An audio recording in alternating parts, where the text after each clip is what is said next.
रहमतुल्लाहि व बरकातुहू।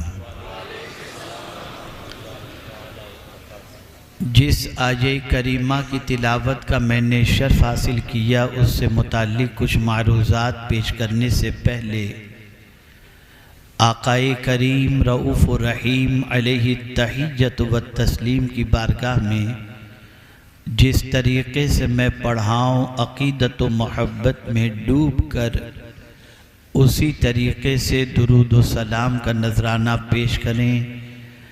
अस्सलातु वस्सलामु अलैका या रसूल अल्लाह, अस्सलातु वस्सलामु अलैका या हबीब अल्लाह, अस्सलातु वस्सलामु अलैका या नबी अल्लाह,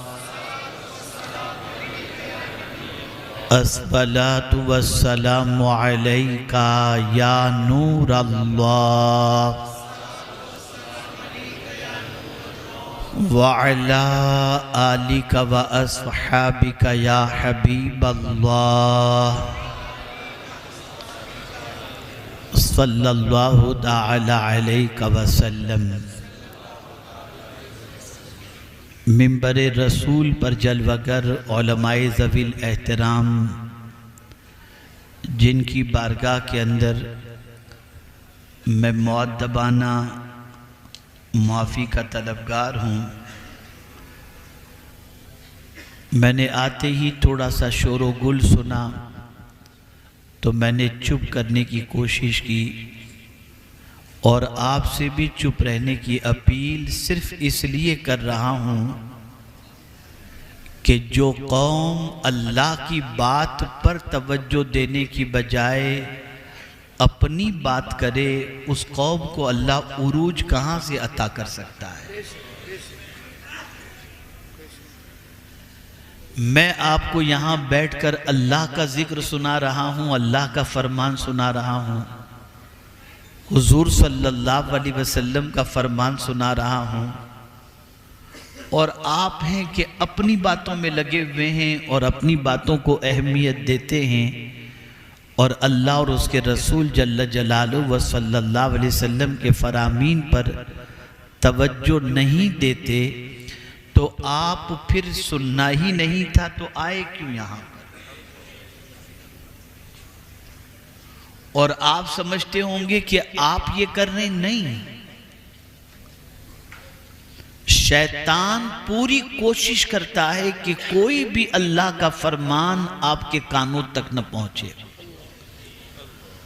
वो पूरी कोशिश करता है कि आपके कदम फिसल जाएं और जिन गुनाहों में जिंदगी गुजर रही है उन्हीं गुनाहों के अंदर डूबकर अल्लाह न करे, सदबार न करे, जहन्नम के रास्ते के मुसाफिर बन जाएं।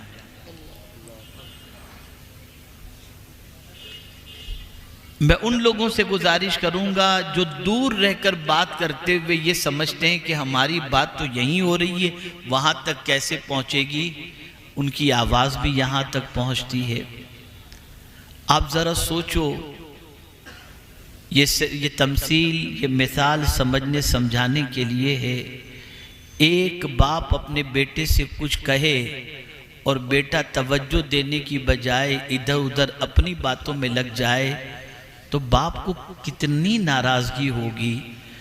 अल्लाह का फरमान सुनने की बजाय आप इधर उधर तवज्जो दोगे तो अल्लाह कितना नाराज़ होगा। क्या मैं उम्मीद कर सकता हूं कि अब इंशाअल्लाह आप खामोशी से सुनेंगे? कोई भी किसी को कुछ भी न कहे, सुने और फिर सोचें कि आप क्या हैं और आपको क्या बनना चाहिए। बड़ी नफीस गुफ्तगू आपके हर दिल अजीज खतीब हजरत मौलाना सैयद अमीनुल कादरी साहब अपने जवान लबो लहजे में आपके सामने पेश कर रहे थे और आप उन्हें समाअत फरमा रहे थे। अल्लाह इनके ज़ोर खिताबत और इल्म व अमल में मज़ीद बरकतें अता फरमाए और हम सबको कुरान और हदीस के रास्ते पर चलने की तौफीक नसीब फरमाए। इस वक्त सिचुएशन ये है कि हमारी अपनी कुछ पहचान बन गई है। अब आप देखें ना, डॉक्टर की अपनी पहचान होती है, वो सफेद कोट पहना हुआ हो और गले के अंदर आला डाला हुआ हो, तो उसे देखकर हम पहचान लेते हैं कि ये डॉक्टर साहब हैं। काला कोट पहनकर कोट के बाहर अगर छोटी सी टाई लगाकर या काला कोट पहनकर घूम रहा हो कोई, तो हम फौरन समझ जाएंगे कि ये वकील साहब हैं।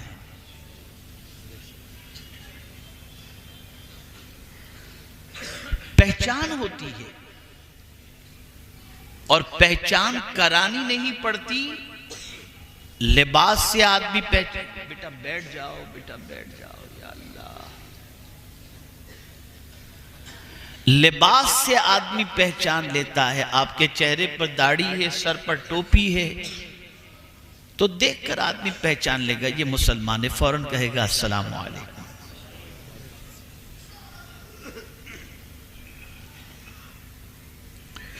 इसी तरीके से कोई भगवा लिबास पहना हुआ है और माथे पर चोटी है, तो आदमी देखकर पहचान जाएगा ये कोई पंडित है, ये हिंदुओं का कोई मजहबी आदमी है। किसी के गले के अंदर क्रॉस का चेन या पेंडेंट है, तो देखकर आदमी समझ जाएगा कि ये ईसाई है। पता चला हर एक की कुछ न कुछ पहचान है। तवज्जो चाहूंगा। अब मैं आपसे पूछना चाहता हूं, माजी में हमारी पहचान क्या थी और आज हमारी पहचान क्या है? पहले लोग कैसे पहचानते थे कि हम मुसलमान हैं, और आज लोग कैसे पहचानते हैं कि हम मुसलमान हैं? आज अगर जाहिल कोई नजर आए तो आदमी कहता है ये मुसलमान होगा। मोहल्लों में गंदगी नजर आए, आदमी समझ जाएगा ये मुसलमान है। बातचीत का लबो लहजा उसका बिल्कुल जाहिलाना हो, आदमी समझ जाएगा ये मुसलमान है। रात को 3 बजे तक गंदी पिक्चरें देख रहा हो, समझ जाएगा मुसलमान है। सुबह 12 बजे तक उसकी नींद मुकम्मल न होती हो, समझ जाएगा कि मुसलमान है। मां बहन की गाली गलौज कर रहा हो, आदमी समझ जाएगा कि मुसलमान है। क्या ये सच नहीं कि ये हमारी पहचान बनती जा रही है? अब आइए, माजी में हमारी पहचान क्या थी, लोग हमें किस तरह से पहचानते थे, थोड़ा सा समझाता हुआ चलूं। मेरे प्यारे आका सल्लल्लाहु ताला अलैहि वसल्लम के प्यारे दीवानों, 2 यहूदी एक रास्ते से गुजर रहे थे और बीच रास्ते में एक पत्थर पड़ा हुआ था। उस पत्थर को देखकर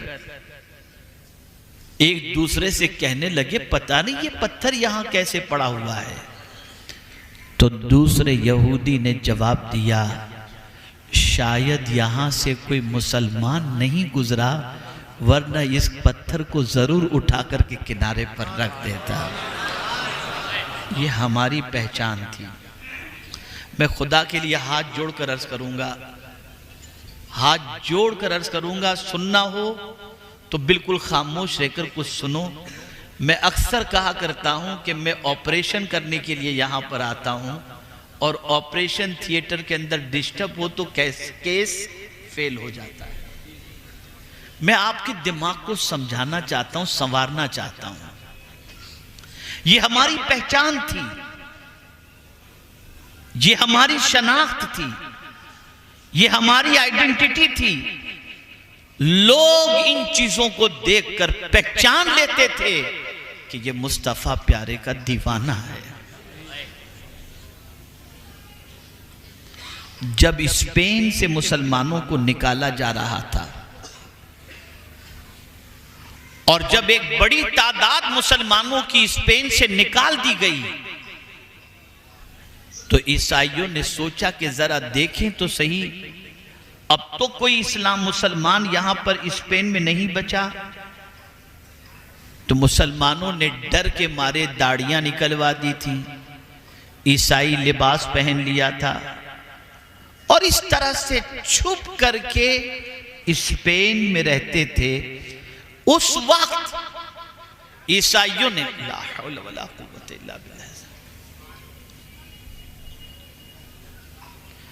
उस वक्त ईसाइयों ने यह सोचा कि मुसलमानों को पहचाने कैसे, जबकि हमारी तहकीक बता रही है कि कुछ मुसलमान अब भी स्पेन के अंदर मौजूद हैं।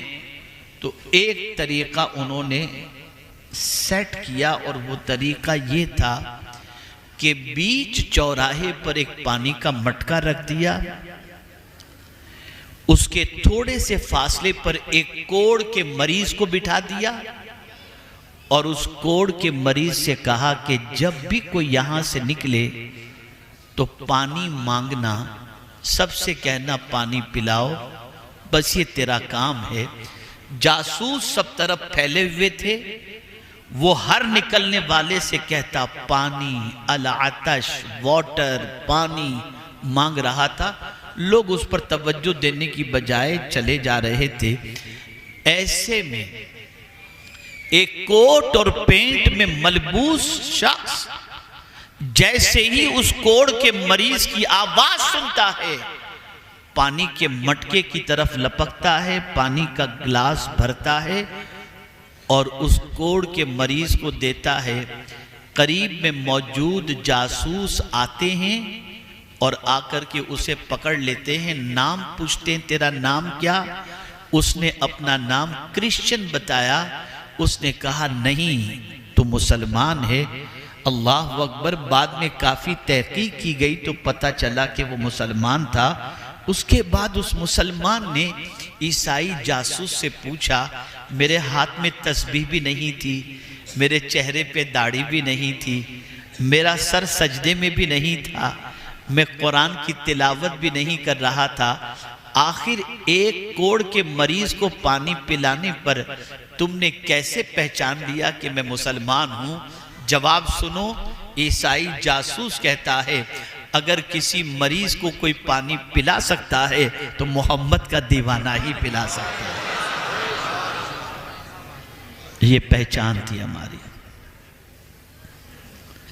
ये आइडेंटिटी थी हमारी, ये शनाख्त थी हमारी। आप जरा सोचो, इतना बड़ा नौजवानों का मजमा, जरा देखें तो सही, अफरा तफरी, शोरो गुल, वहां कोई ठिकाना नहीं, इस तरीके से। और मैं गुजारिश करूंगा हमारे हजरत मौलाना यामीन साहब से और मुंतजिमीन से कि जब कभी कोई इस किस्म का जलसा करें ना, जरूर करें। आने वालों का मैं खैर मकदम करता हूं, लेकिन एक बात का ख्याल रखें कि अपने नुमाइंदे और वॉलेंटियर को सब जगह खड़ा कर दें ताकि पर इस तरीके की शरारत करने वालों को खामोशी से बिठाया जा सके। खैर,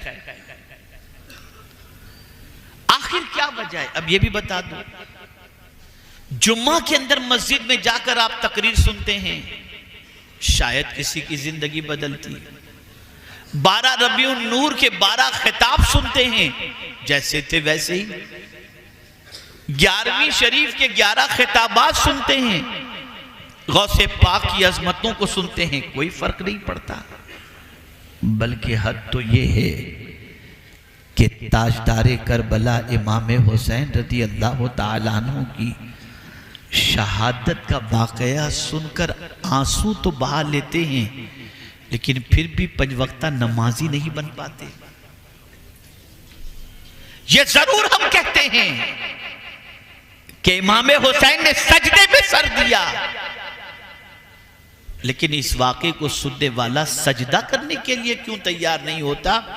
उसकी सबसे बड़ी वजह यह है इन महफिलों के आदाब से नाआशना है।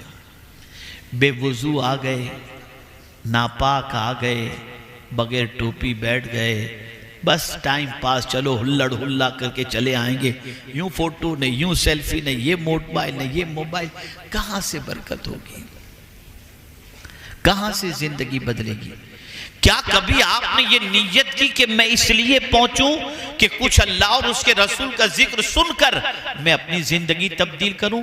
अगर ये नीयत के बारे में मैं सवाल पूछूं तो अल्लाह माफ फरमाए, मैं नहीं जानता कि कितने लोग इस नीयत से आए होंगे। हजरत फुज़ैल बिन अयाज़ अलैहि रहमत व रिज़वां अपनी वालिदा से अर्ज करते हैं कि माँ, शहर में एक बड़े खतीब आए हैं, अगर आप इजाज़त दो तो मैं उनकी तकरीर सुनने के लिए जाऊं। माँ ने कहा बहुत अच्छी बात है बेटे, जाओ उनके खिताब सुनने के लिए, उनका खिताब सुनने के लिए, लेकिन मेरी ये नसीहत याद रखना, ये नीयत करके जाओ कि जो कुछ अल्लाह और उसके रसूल के फरमान वो सुनाएंगे उस पर तुम अमल करो, वरना सुनने के लिए जा करके क्या फायदा? क्या ये नीयत करके आए हैं? क्या ये जज्बे से आए हैं? जज्बा, नीयत, ये सारी चीजें दुरुस्त करो। अब आइए इन तमहीदी गुफ्तगू के बाद हमारी पहचान क्या थी और आज हमारी पहचान क्या है। हम अगर नहीं संवरे तो मुस्तकबिल ये बता रहा है कि झाड़ू लगाने के काम के अलावा कोई काम हमारे मुकद्दर में शायद न हो। अगर आज हम नहीं सुधरे तो मुस्तकबिल के अंदर वकार की कुर्सी और इज्जत की कुर्सी पर कोई हमें बिठाने के लिए तैयार नहीं होगा। क्या वजह है कि एक मुस्लिम मोहल्ले में रहने वाला शख्स जब अपने बच्चे को अच्छी तालीम दिला देता है और बच्चे को जॉब मिलती है तो पहले बच्चा कहता है अब्बा ये मोहल्ला छोड़ो, कहीं और जाएं, ऐसा न हो कि हमारी नस्लें बिगड़ जाएं। क्योंकि सुबह गाली से, गलियों में डंडा गुल्ली डंडा खेलते हुए, गाली गलोच करते हुए, धींगा मस्ती करते हुए, कोई तहजीब, कोई तमद्दुन, कोई अखलाक, कोई डिसिप्लिन कुछ है ही नहीं।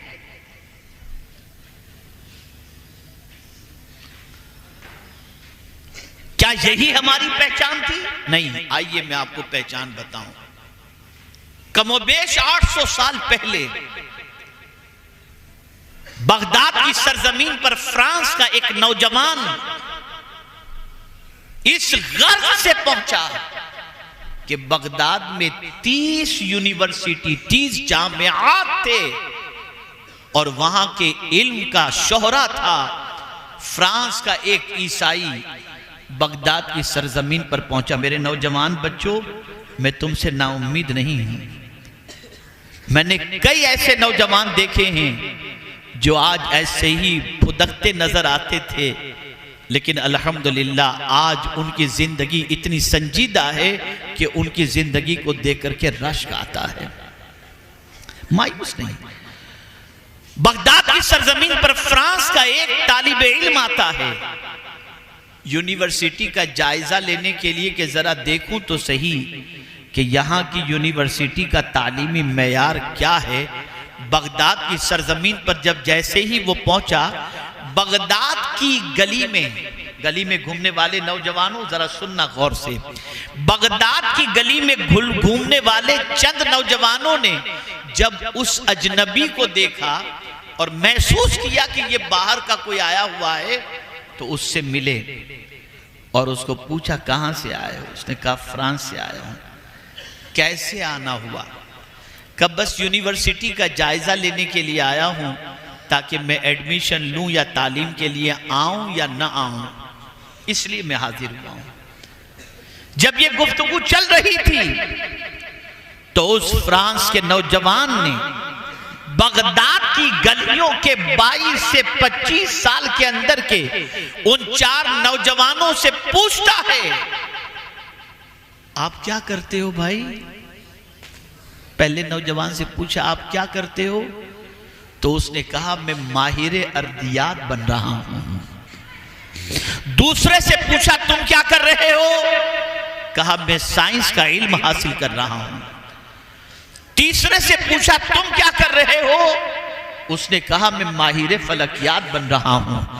जब उन गली में घूमने वाले बच्चों की बात उसने सुनी तो बरजस्ता कहता है, जब गली में घूमने वाले इन बच्चों का तालीमी ज़ौक़ इतना अच्छा है तो यूनिवर्सिटी में और हॉस्टल में रहने वाले बच्चों का तालीमी मेयार कितना अच्छा होगा। ये हमारी पहचान थी। देखिए अभी भी आप देख रहे हैं ना, खैर कोई बात नहीं, अपने ही बच्चे हैं, इंशाअल्लाह सीख ठीक हो जाएंगे, अल्लाह से उम्मीद है ठीक हो जाएंगे इंशाअल्लाह। खराबी आज की नहीं, बड़े जमाने की चल रही है। तो अर्ज करने का मंशा यह है, अपनी आइडेंटिटी चेंज करो, अपनी शनाख्त पर चेंज करो, अपनी पहचान बनाओ, इसलिए कि अच्छी तरीके से याद रखो, जो कौम अपनी शनाख्त को मिटा देती है और बावकार नहीं होती, उस कौम के करीब रहने के लिए कोई तैयार नहीं होता। अब आइए मैं समझाता हुआ चलूं, ये जवाल आया कैसे, ये हालात बदले कैसे, ये हमारी पहचान खराब कैसे हुई, ये हमारी शनाख्त खराब कैसे हुई, हम इतने बिगड़ कैसे गए, हम इस तरीके से आवारगी के रास्ते पर कैसे चले गए। तो मेरे प्यारे आका सल्लल्लाहु तआला अलैहि वसल्लम के प्यारे दीवानों, सबसे पहले हमारी नजरों से कुरान ओझल हुआ, मुस्तफ़ा प्यारे सल्लल्लाहु अलैहि वसल्लम के फरामीन ओझल हो गए, औलिया किराम की जिंदगी हमारी निगाहों से ओझल हो गई। अच्छी सोसाइटी मिलने की तरफ और अच्छी सोसाइटी हासिल करने की तरफ हमारी तवज्जो नहीं रह गई। हमारा पूरा मुआशरा गुनाहों के दलदल में डूब गया, बदकिरदारी के माहौल में डूब गया, आवारगी के माहौल में डूब गया। नतीजा ये हुआ, एक पूरी नई सोसाइटी वजूद में आती है, जिस सोसाइटी की पोजीशन ये है, नेकी का जज्बा नहीं, गुनाहों का शौक है, गुनाहों की मोहब्बत है, आवारगी की मोहब्बत है, गुनाहों में दिलचस्पी है, जहालत में दिलचस्पी है। आइए मैं आपको समझाता हुआ चलूं, मेरे प्यारे आका सल्लल्लाहु तआला अलैहि वसल्लम के प्यारे दीवानों, आज मुसलमान गुनाह करके शर्मिंदगी महसूस नहीं करता, बेखतर गुनाह कर रहा है, ज़िना कर रहा है, डाके डाल रहा है, अय्याशियां कर रहा है, शराब पी रहा है, सूद का कारोबार कर रहा है, नमाजें कज़ा कर रहा है, बदकिरदारी कर रहा है, अल्लाहु अकबर, और इन सारी चीजों पर फख्र कर रहा है। आइए मैं आपको बताऊं हमारी पहचान क्या थी, हमारी अलामत क्या थी। आप जरा सोचिए और अंदाजा लगाएं। अल्लाहु अकबर। एक हबशी सहाबी आकाए करीम सल्लल्लाहु अलैहि वसल्लम की बारगाह में हाजिर होते हैं और अर्ज करते हैं, या रसूलल्लाह सल्लल्लाहु तआला अलैहि वसल्लम, मुझसे गुनाह सरजद हो गया है, क्या सरकार मैं तौबा करूं तो अल्लाह मेरी तौबा कबूल फरमाएगा? आकाए करीम सल्लल्लाहु तआला अलैहि वसल्लम से जब ये सवाल किया गया तो रसूल आज़म सल्लल्लाहु अलैहि वसल्लम ने फरमाया, हाँ, अल्लाह की बारगाह में सच्ची तौबा करने पर अल्लाह तौबा को कबूल फरमाता है। अब वो सहाबी का जवाब सुनिए। वो सहाबी आकाए करीम सल्लल्लाहु अलैहि वसल्लम से अर्ज करते हैं, या रसूलल्लाह सल्लल्लाहु तआला अलैहि वसल्लम, क्या मुझे गुनाह करते मेरे मौला ने देख लिया? क्या मुझे गुनाह करते मेरे मौला ने देख लिया? आकाए करीम सल्लल्लाहु अलैहि वसल्लम ने फरमाया, हाँ, तुम्हें गुनाह करते हुए अल्लाह ने देख लिया। इतना सुनना था, एक चीख मारी और उनके जिस्म से रूह परवास कर गई। पता ये चला, एक तसव्वुर अल्लाह देख रहा है, इस तसव्वुर ने उनके दिल के अंदर एहसास पैदा किया और मारे खौफ के अल्लाह की बारगाह में अपनी जान का नजराना पेश कर चुके। आज का मुसलमान ये कहता है, मौलाना गुनाह छोड़ना चाहता हूँ, गुनाह छूट नहीं पाता, गुनाह की कोशिश करता हूँ छोड़ने की, लेकिन छूट नहीं पाते। बस मैं आपको एक वाक़या अर्ज करूँगा, मैं बड़ी माजरत के साथ अर्ज करूँ, बड़ी माजरत के साथ। मैं हमा हमी के माहौल में तकरीर करने का आदी बिल्कुल नहीं हूँ। मैं बहुत खामोशी के साथ बैठकर सुनने वालों में तकरीर करने का आदी हूँ। मैं तो कभी कभी सैयद अमीनुल कादरी साहब को सलाम और खिराज पेश करता हूँ, ये कर कैसे लेते हैं ऐसे माहौल में तकरीर, हमसे तो नहीं हो पाती, बड़ा मुश्किल होता है। अब देखिए ना, आ रहे हैं जा रहे हैं, मार्केट लगी हुई है यहाँ पर, देखिए माशाल्लाह, कोई एहसास नहीं, ऐसा लगता है जैसे मेले में आए हुए घूम रहे हैं। अल-इयाज़ु बिल्लाह। चलिए अब जितनी देर आप बैठे सुनना चाहेंगे आप, आपका भी जहन गैर हाजिर है, सुनना चाहेंगे आप? बस एक वाक़या अर्ज करता हूं और अब थोड़ी देर संजीदगी से सुन लें।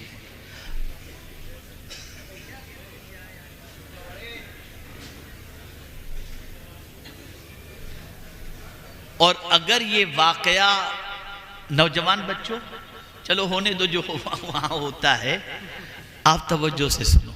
पहले सवाल पूछता हूं, आप सुधरना चाहते हो कि नहीं चाहते? चाहते हो ना? एक भी सुधर जाएगा ना तो मेरी लॉटरी लग जाएगी। हो सकता है क़यामत में उस सुधरने वाले के सदक़े में अल्लाह मुझे माफ़ फरमा दे और मेरी बख्शिश फरमा दे। बस मेरी बहनें भी सुने और आप भी सुनो। एक वाक़या सिर्फ अर्ज़ करना चाहता हूं। पहला सवाल,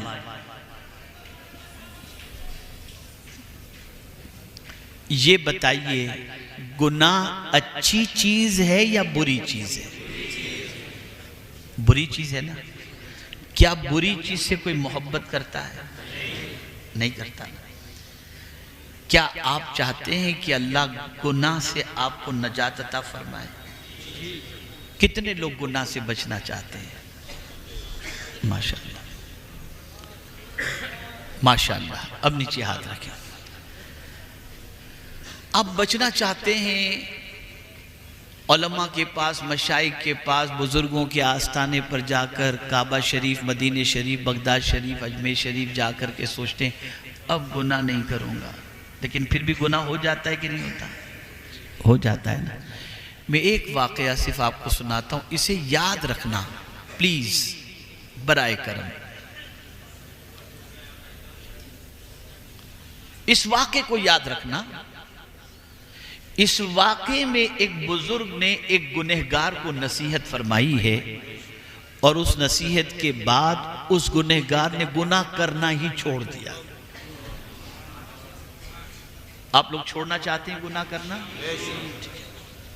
आइए, हजरत इब्राहिम इब्ने अदहम रहमतुल्लाह ताला अलैह की बारगाह में एक शख्स हाजिर हुआ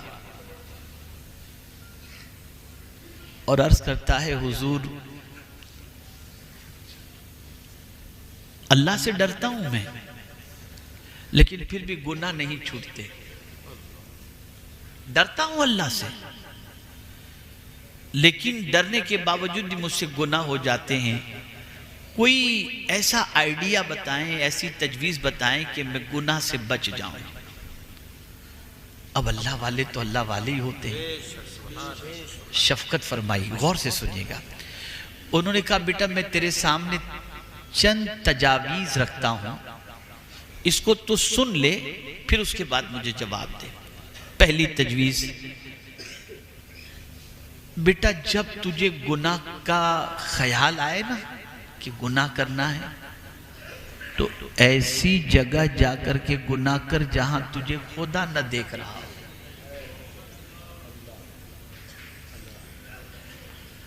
ऐसी जगह जाकर के गुनाह कर जहां तुझे खुदा न देख रहा हो।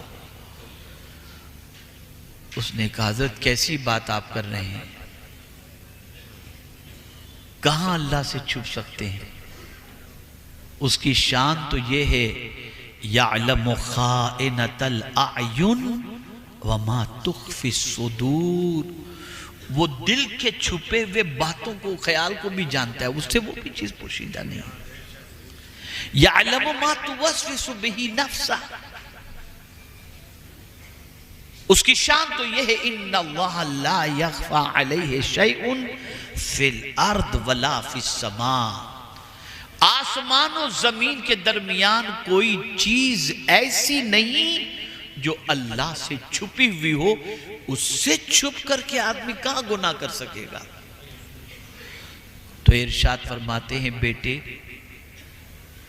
जब तू माँ के सामने गुनाह नहीं कर सकता, बाप के सामने गुनाह नहीं कर सकता, उस्ताद के सामने गुनाह नहीं कर सकता, वो देख रहे हो तो तू गुनाह नहीं कर सकता, तो अब बता तेरा खुदा तुझे देख रहा और तू गुनाह करेगा।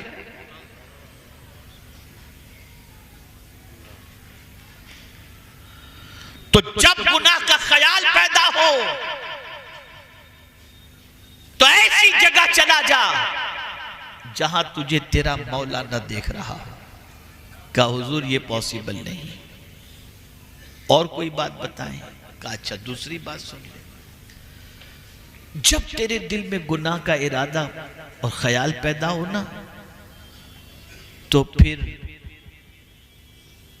अल्लाह का रिस्क खाना छोड़ दे कि नहीं मैं अल्लाह का रिस्क नहीं खाऊंगा।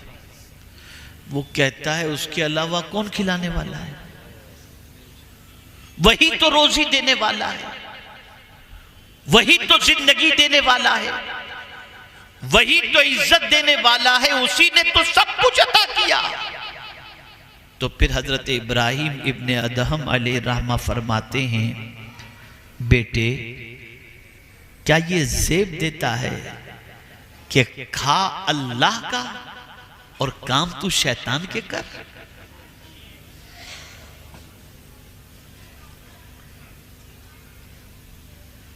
उसका खाकर उसकी नाफरमानी ये तुझे ज़ेब देती है? तो कहा नहीं, ये बात तो आपकी सही है, उसके अलावा कौन है जो हमें खिलाए पिलाए? तो ठीक है, और कोई बात बताएं?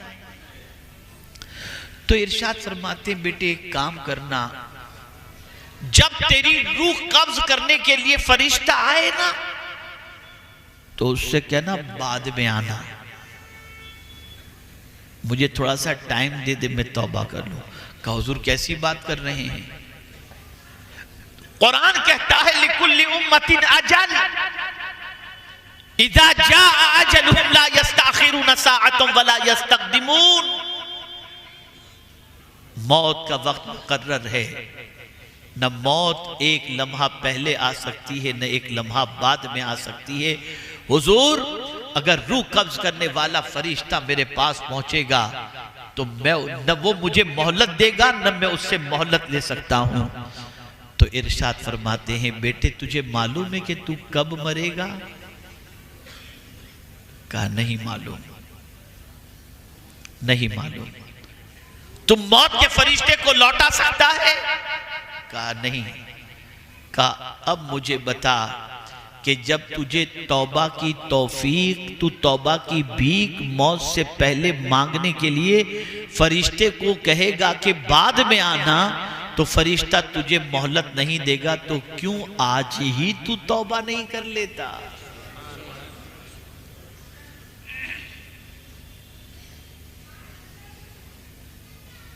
फिर उसने कहा हुजूर कुछ और फरमाइए।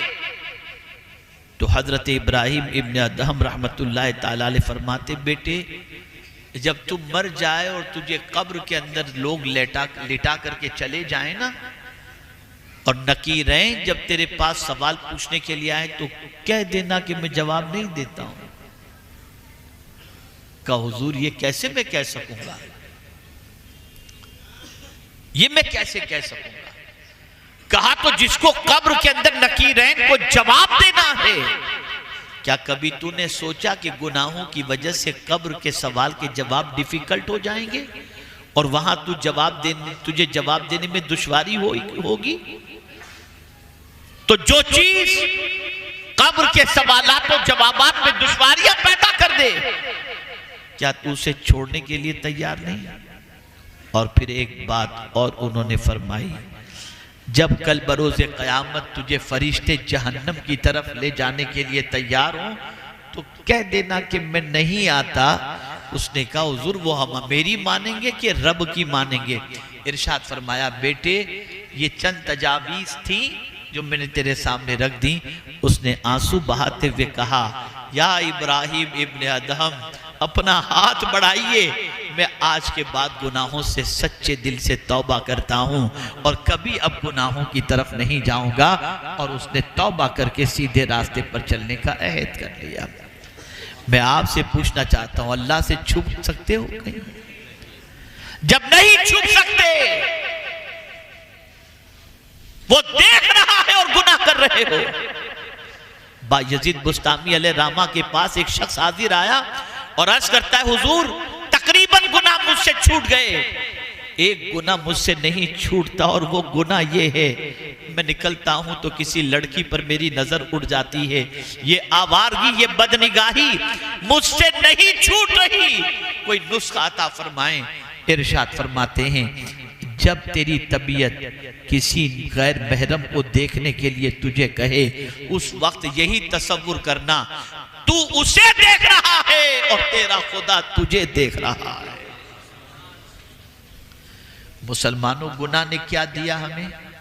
जिल्लत दी, रुसवाई दी,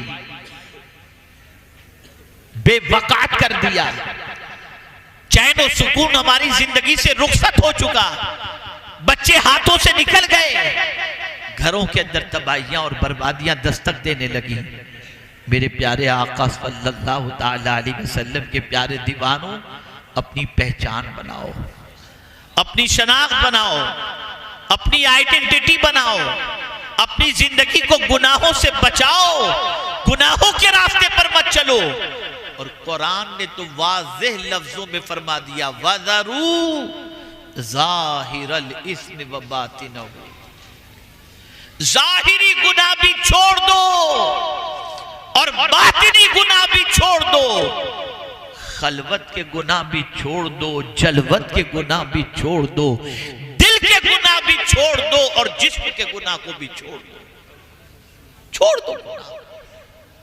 गुनाह करके किसी को इज्जत नहीं मिलती, गुनाह करके सिवाय रुसवाई के, सिवाय बर्बादी के, सिवाय तबाही के और कोई चीज हासिल नहीं हो सकती। मेरे प्यारे आका सल्लल्लाहु ताला अलैहि वसल्लम के प्यारे दीवानों, आज हमारा मुआशरा गुनाहों की बदबू से इस तरीके से आलूदा हो चुका है कि अल-अयाज़ु बिल्लाह, किसी के पास बैठो तो बस ये गुनाह गुनाह गुनाह, औरतें क्या कि मर्द क्या कि नौजवान क्या, और पूरी दुनिया कोशिश कर रही है कि मुआशरा गुनाहों में डूब जाए, गुनाहों में तबाह हो जाए। लेकिन कुछ अल्लाह के ऐसे भी नेक बंदे रहे जिन्होंने हजार गुनाहों के माहौल के अंदर भी अपने दामन को गुनाहों से बचाने की कोशिश की। अल्लाह अकबर। पहचान बता रहा हूं। जब बैतुल मुकद्दस की चाबी कमांडर के हवाले पेश करनी थी, तो जानते हैं आप उस दौर के ईसाइयों ने शहर के इर्द गिर्द नौजवान लड़कियों को खड़ा कर दिया और उनसे कहा, जब ये मुस्तफा जाने रहमत के सिपाही शहर में दाखिल हों तो इनकी तरफ देखकर मुस्कुराना, इनको गुनाह की दावत देना ताकि ये बैतुल मुकद्दस भूल जाएं और तुम्हारी मोहब्बत में गिरफ्तार हो जाएं।